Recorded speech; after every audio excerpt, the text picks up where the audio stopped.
I had this thought the other day. What if I just gave you a free virtual assistant course right here on YouTube? Let's do this.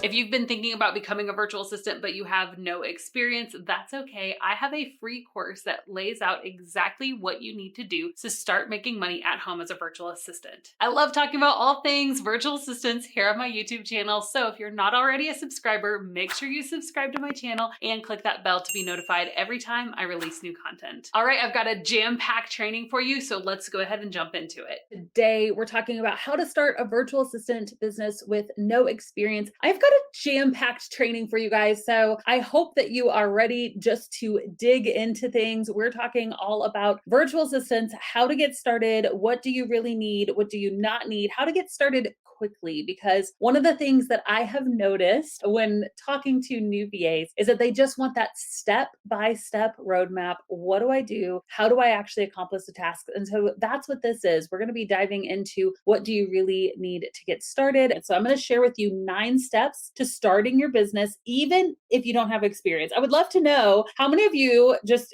it's okay to be honest, feel a little unqualified. I'll raise my hand right now. I think that entrepreneurship is a constant journey of saying, I don't feel qualified necessarily to take the next step, but I'm going to take it knowing that, well, let me tell you this. I truly feel that each one of you guys are qualified to take the next step, right? You might look at your business and you might say, oh my goodness, there's so much to do. Like, I don't know if I can get out there and market myself. Well, maybe you're not at the point where you need to market yourself, you know? That's why I think that taking your business in steps, like, do you, as we go through this 9-step process, do you have enough courage just for the next step, right? Do you have enough courage to choose your services? Maybe you're not ready to go market. Maybe you're not ready for, going out and telling the world about your business yet because you don't feel qualified. Do you have enough courage to choose your services? Do you have enough courage to, each one of the things we're going to go through inside of this training? Do you have enough courage for that step?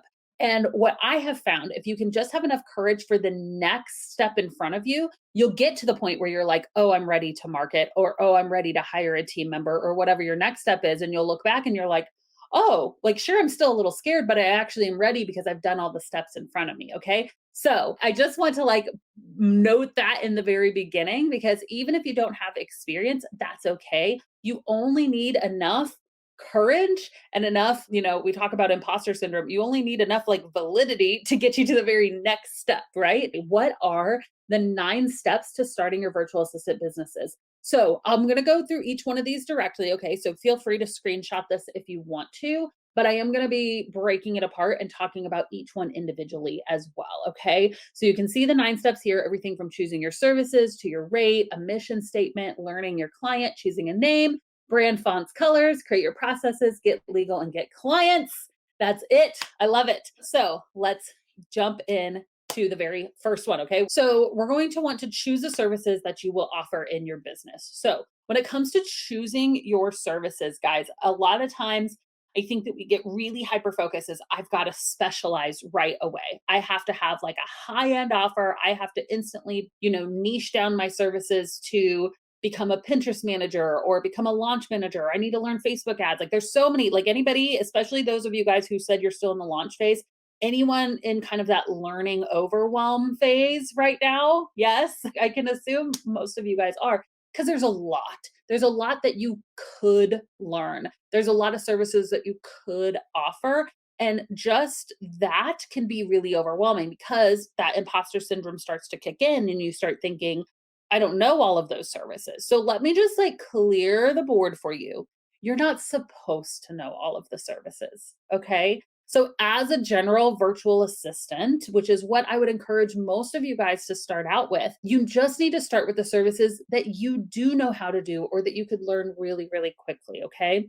That's why I recommend usually as a general virtual assistant that you start off with things like customer service emails, right?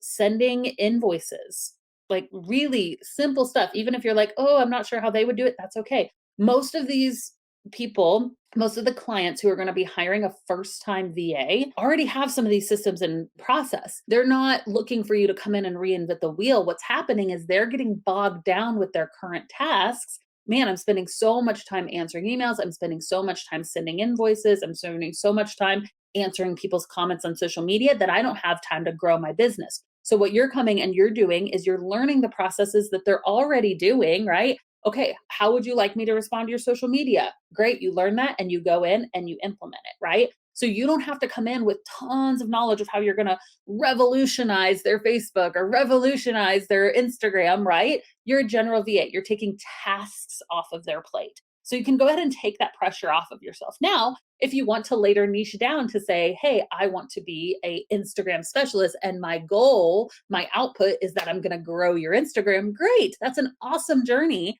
but that's not something you have to do right now in the beginning.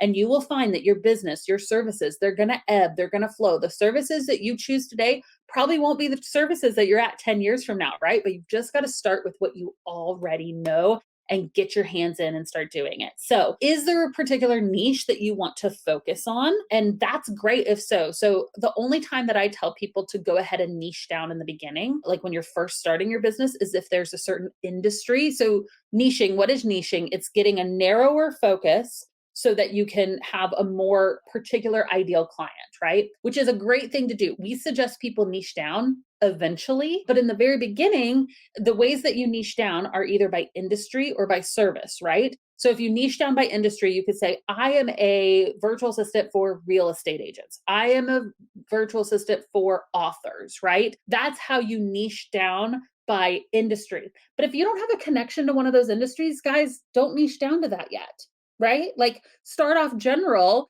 and then maybe start to get some author clients or start to get some real estate clients. And if you like that niche, then you can niche down, but you don't have to have the pressure to do it right away, is what I'm saying. Now, if you've been working in the real estate industry for 10 years and you have all these connections, please go ahead and niche down. But the only time that I would recommend that you niche down right away is if you have a connection to that industry. So again, we niche down either by industry or service. So again, same thing, become a general VA unless you already have a specialized skill. So if you've been building Squarespace websites for 10 years, like go ahead and niche down to be a Squarespace site builder, right? Like you don't have to just call yourself a general VA if you have a really highly specialized skill. But if you don't, that's okay. Let's start off with general services, right? And most of us guys most of us will fall into the category of either being, more administrative, more technical, or more creative. I'd actually love to know in the comments, what do you feel like your services are? Do you find yourself you want to do more administrative stuff like the sending customer service emails, project management, sending invoices, or data entry, organizing spreadsheets, things like that? Are you more administrative? Are you more technical? Do you love to get in the back end? Like, let me figure out Google Analytics, or let me figure out Facebook ads. Let me figure out some of these technical things. Or are you more creative? I would love to create social media graphics, right? I'd love to take over some of these Pinterest. And of course there's overlap, right? Like for Pinterest, for example, you need to be able to create a beautiful graphic and know the metrics behind what's operating well. But I'd love to know if you guys would find yourself to be a little bit more administrative, technical, or creative, because that's going to help you in choosing your services. Okay. All right. We're going to keep going because we have a lot of things to cover. It can be easy to get stuck on this part and spend hours agonizing over where to begin, but the best way to start is by offering the services that match your current skills.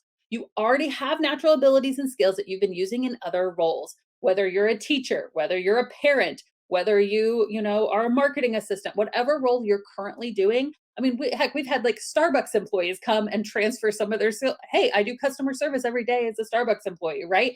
Whatever you're currently doing, you can transfer over. So why not monetize those skills by offering them to other business owners? Okay. And part of this can be just talking to people. Talk to some small business owners, guys. You don't have to pitch your services, but hey, if you were to hand off something in your business today, what would it be? And see if some of those spark your interest. You can ask that in a Facebook group too. If you are looking for man, what services should I choose? Am I more technical? Am I more creative? You can go to thevirtualsavvy.com/quiz. We've got an awesome quiz there that's going to help you actually choose your niche if you want to niche down. So I wanted to go ahead and note that. Okay.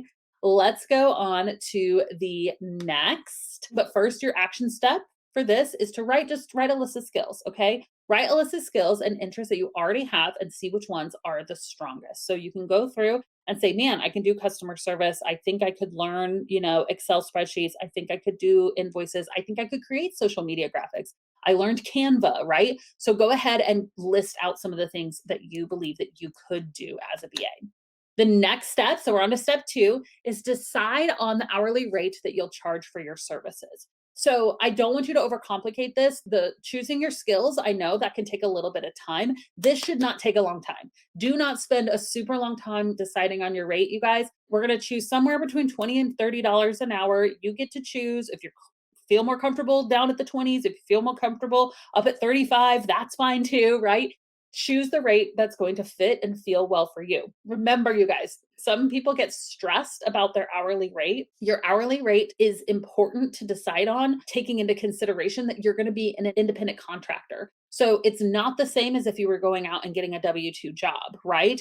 As an independent contractor, you are going to have to pay for things like your own, taxes, or I'm sorry, you're going to have to pay for things like your own insurance, your own equipment, any subscriptions that you have, all of that. So your hourly rate comes into being like your overall business operating expenses, and then you'll have profit, and then you'll pay yourself out of that. So I want to note that because sometimes people get stressed like, oh, $30 an hour. Well, it's not going to be $30 an hour after you're paying your own taxes, after you're paying, your any expenses that you have. But we try to keep expenses low. I will say that, and we can talk about that a little later in the Q&A time.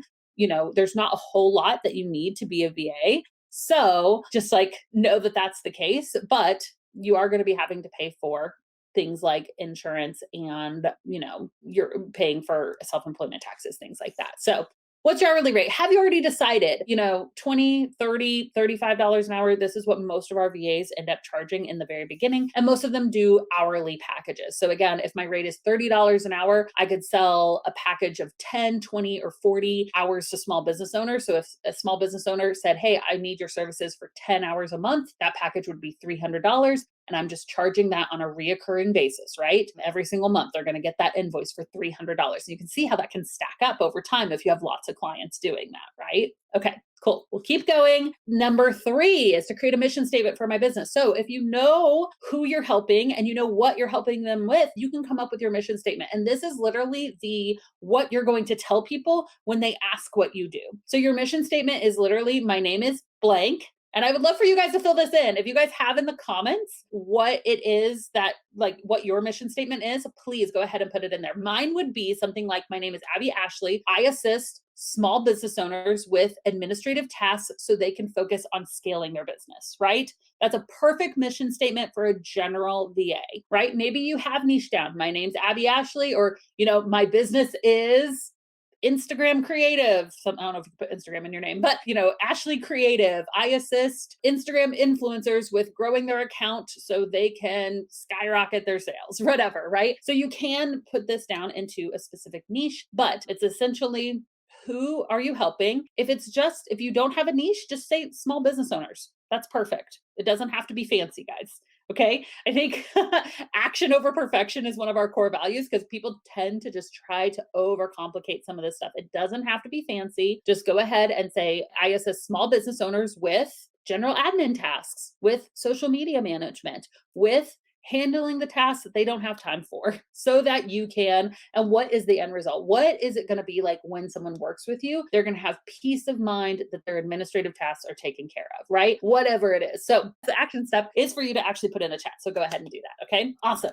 Let's go on because we have 9 to get through and we're on number 4. So after you've actually come up with your mission statement, you want to learn about your ideal client. Okay. This can be a way to either further define your niche or just to kind of figure out, who do I want to work with? Maybe it's not like, oh, just real estate agents, or maybe it's not just authors, right? But maybe it's like, man, I really like working with small businesses. Like I really like working with, teams of 5 or less, right? Or solopreneurs. Maybe I really like working with women. Maybe I really like working with men. Maybe I really like, and this doesn't have to be something that you advertise, right? All over your sales page, although some people do, right? But what type of people? Do I like working with people who kind of are type A personalities? Like I like somebody who can just boom, boom, boom, boom. Here's what I need to do. Who's going to talk to me direct? Or do I really like people who are a little bit more creative, visionary, and then I use my admin skills and my integrator skills to,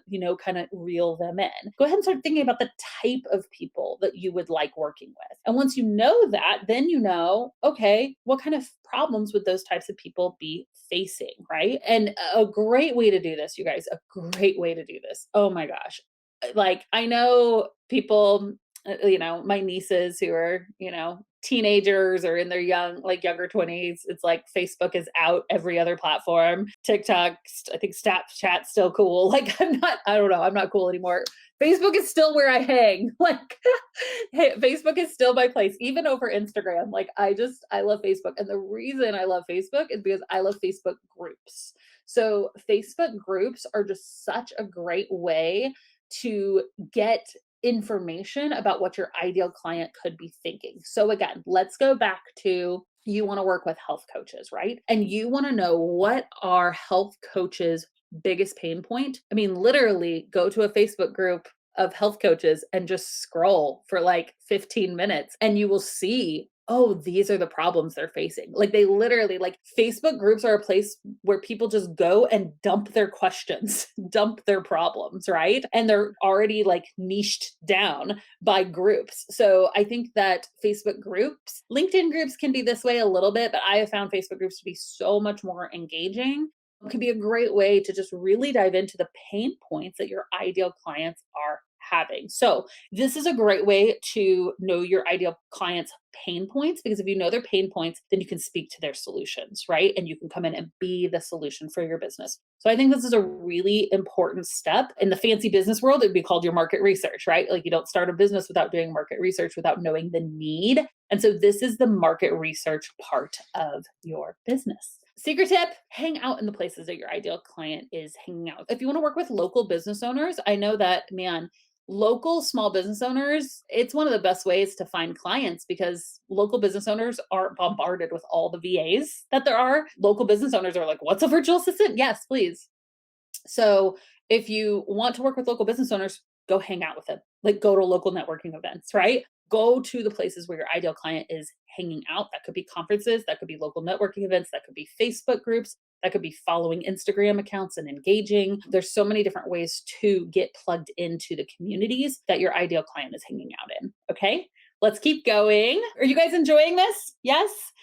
Good. I want to make sure that you guys have a step-by-step blueprint by the time that you leave here. So the next thing that you'll need to do, I think we're on step number 5, I should have numbered these, is to choose a business name. So this is the first thing that clients see about you. You want to put some thought into it, but you also don't want it to be a point that keeps you from moving forward. I've seen so many VAs get to this point in launching their business and get stuck here. It's like, I can think of my services, I can, start to dive into the client, I can think of all of that. But once we get to like the creative part sometimes will block people. Some of you, this is what excites you, right? It's probably, were you more administrative? Were you more creative? Like, if you're more the creative type, this is one of the things that you're like, ooh, yes, please. Hey, by the way, if that's you and you're like, I'm the creative type, then it's okay to help other people with this too. I think that this is one of those things, is that this is where we can lean into each other's strengths. So if you're having problems choosing a business name, guys,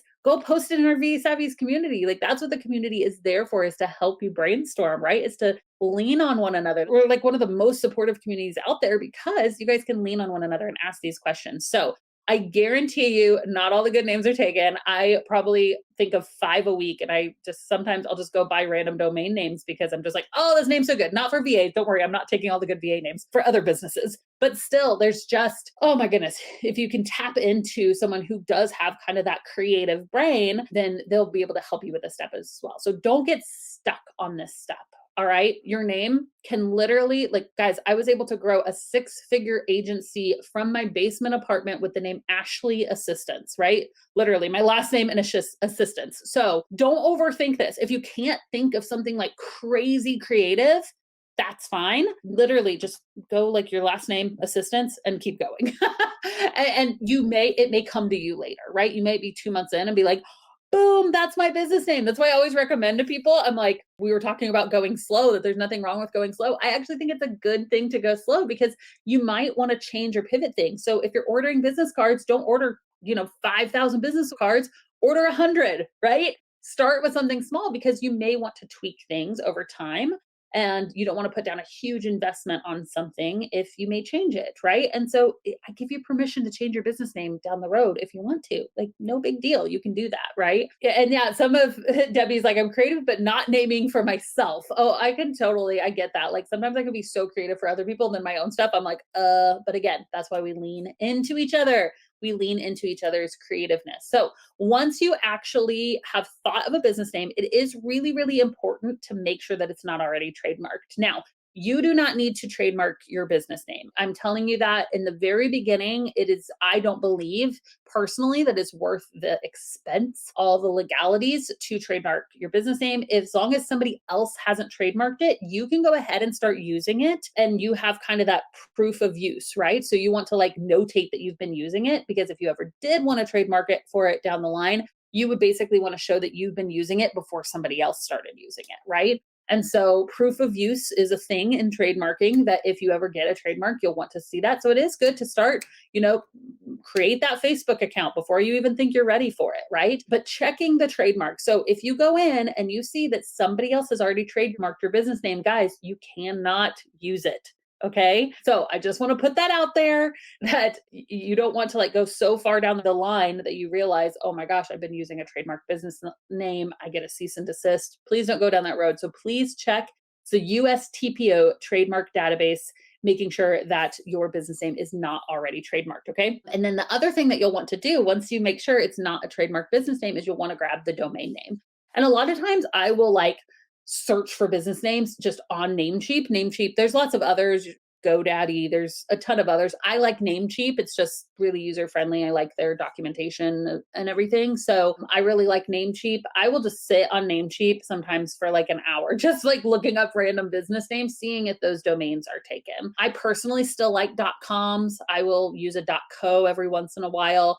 I haven't ventured into other endings, but feel free to if you want to. That's totally up to you. There's pluses and minuses. We won't get into all of that today for different, of the different endings, but I personally still try to stick with .com. The worst thing in the world is when you find you're like, oh my gosh, I know it. I have that perfect domain. I have it.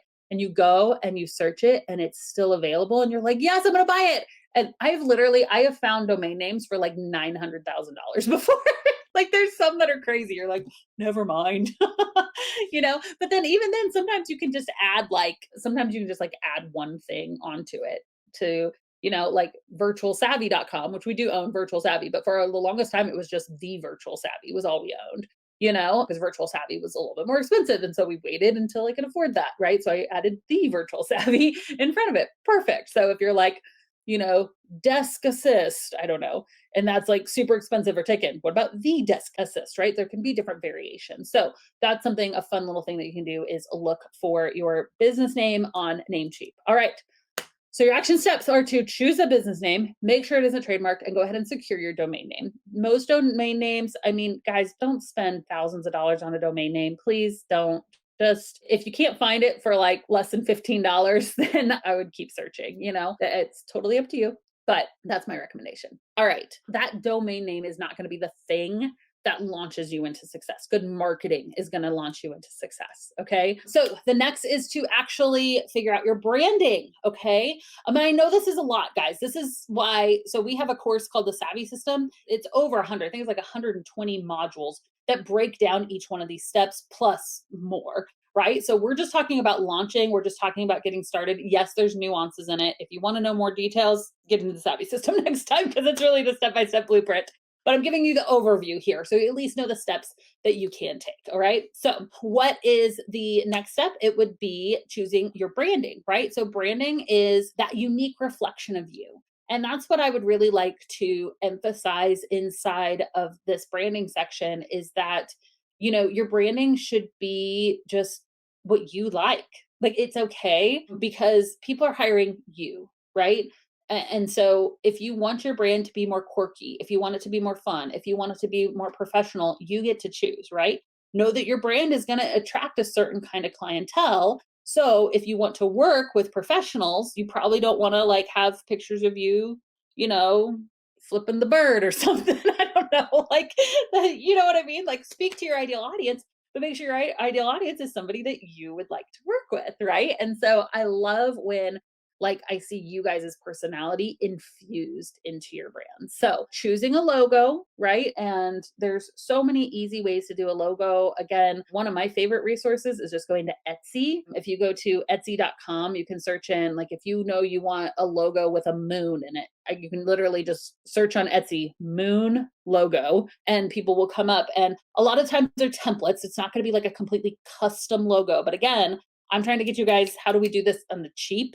And so that's one of my favorite resources for being able to find just an inexpensive logo. Again, with fonts and colors, these are things that you get to choose. Another great resources for this is Pinterest. So I will go to Pinterest and let's say that you want yellow to be one of your main colors. If you go to Pinterest and you type in yellow brand board, okay, because that's what this is on the side. It's a really simple brand board. It shows your logo, your colors, and your fonts. I have a couple alternate logos there too. So if you type in yellow brand board, what's really cool is that please don't copy people's brand boards, but you can go and you can get inspiration. Ooh, I like those colors, or ooh, I like these fonts, and you can kind of take and piece together your own brand off of that. All right. Choosing your logo, fonts, and colors is one of those things for some of you guys are like, oh my gosh, this excites me. I love it. I love it. Some of you guys are like, oh, this is the death of me. If you're one of the people that say, this is the death of me, then what I would recommend is one, again, lean into your community. Could you help set up someone's systems while they help you with the creative, right? Like you can do a little tradesies there.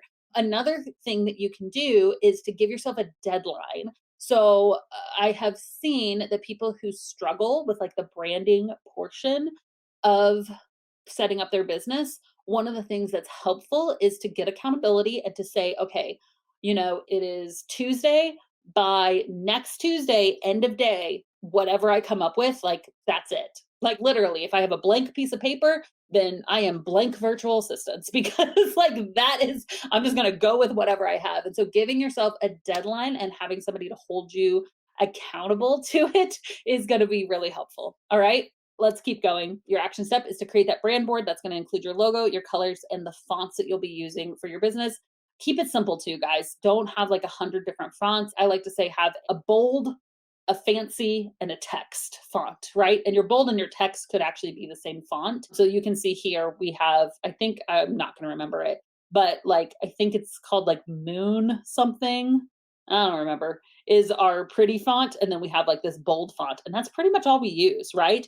Every once in a while, if that bold font isn't available, I'll use like Railway, I think, as like a text font. But pretty much these two fonts are my only fonts. And so you'll see that. And so a brand that has too many fonts, too many colors, like keep it simple, guys. Okay. Create your processes. What do you do? So the next step, you've gotten your brand, you know your services, you know your rate. All right, guys, we're really cranking like my ideal client. I'm getting this stuff figured out in your business. By the way, like if you've gotten this far in your business, congratulations. Like most people don't even make it this far. Seriously, guys. Seriously. You're doing something huge by launching a business, and you have to take time to celebrate that, to like tell people about your accomplishments. Oh my gosh, I finished my brand board. Go and post it in our Savvies group. Other people might not get it, but you know it's a big accomplishment. And so let us celebrate that with you. I want to say that because it's really, really important. This is this is high level stuff, you guys, but you're doing it, you're making it happen. And I want to make sure that you celebrate that along the way. All right, let's keep going. The next step is to actually create your processes. So what this means is when somebody says, yes, I want to hire you, or maybe not even that, like, yes, I want to get on a call to discuss hiring you, then what happens, right? You need to know before you start like putting this out into the world and start trying to get clients, you need to know what the answer to that is. Okay. And so we have like a whole onboarding blog you guys can check out on the website on how to like onboard clients. We've done YouTube videos on how to do discovery calls. We've got tons of resources out there. So I don't have the time to go through every single one of those right now, but you need to know ahead of time, how am I going to conduct a discovery call? Say that 10 times fast. How am I going to invoice clients? How will I onboard when someone says yes? What's the actual process to get them the information they need and to get information from them? You need to write out all of those different processes. And again, we've got a blog about it. If you go to virtualsavvy.com and just type onboarding in the search section of the blog, you'll find a whole really comprehensive blog on how to onboard clients. So all of that's going to be really, really helpful to know what are my next steps? Okay. You've got to know that. If someone says you get on a discovery call with someone and they're like, all right, I want to work with you. What do I do next? I think I need to send you an invoice. Like, no, you need to know and be able to say it with confidence. Boom, boom, boom, boom. Here are my steps to work with me. There's a couple tools that we absolutely love when it comes to project management, onboarding, just keeping your systems in place. Four of our favorites are ClickUp, Trello, those are project management systems. And then Dubsado and Honeybook are project management and CRM. So they will also help you with like your client management. So Dubsado and Honeybook, it does not only will it help you with projects, but it will also help you with like sending invoices and things like that. So I would recommend checking out all of these, right? Like there's no one right tool that's right for everybody. I'm a firm believer that like it kind of depends on our personalities and just the way that we work. So go try all of them out. I used Trello for years. I was actually super resistant to get into ClickUp because it was just really overwhelming for me because ClickUp can do so much. But now that I'm in it, I love it. But it took me a while to get there, right? And still for like simple stuff, like if I'm going to do like things that need to be done in my house, I'll still jump back over to Trello sometimes and just make a really simple to-do list because sometimes simplicity just speaks to my heart. So that's your action step, is to create your processes. Next, we're going to get legal. You guys, it's one of the most important things you can do is protect yourself with a legal contract. I'm not going to spend too much time on this because it's just like black and white. Just do it.